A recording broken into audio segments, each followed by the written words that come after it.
এইফালে মূৰৰ টিকনি বান্ধি বান্ধি আপোনালোক সকলোকে নতুন এটা মিনি ব্লগলৈ স্বাগতম জনালোঁ। বাঁহগাজ খাইছেনে পিছে ৰাইজ? আমাৰ দেউতাৰ আকৌ এবিধ বৰ প্ৰিয়, সেয়ে ৰাতিপুৱাই আনি দিছে আৰু মই বোলো কিবা এটা বনোৱা যাওক। অকল ভবাই নাই, যুঁজাও আৰম্ভ কৰিয়ে দিলোঁ।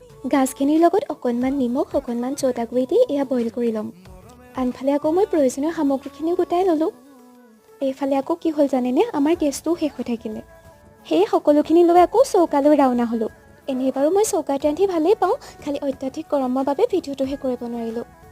এইকণ সময় আকৌ আমাৰ বিশেষ, আৰু বিশেষ সময়কণ ধৰি নৰখাকৈ জানো থাকিব পাৰি?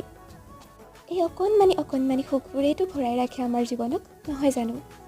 আমাৰ ধুনীয়া এইফালে ধুনীয়া এটা ঘৰ বনাইছে চাওকচোন, ইমান ধুনীয়া লাগিছে। ইমানকৈ কেক খাবলৈ মন গৈছিল, ৰাতিলৈ এটা কেক বনালোঁ। এইবিলাক পিছে মোৰ ভাল লগা কামৰ ভিতৰতে পৰে, গতিকে পাৰফেক্ট নহ'লেও চলি যায়, যিদৰে চলি যায় আমাৰ জীৱনবোৰ।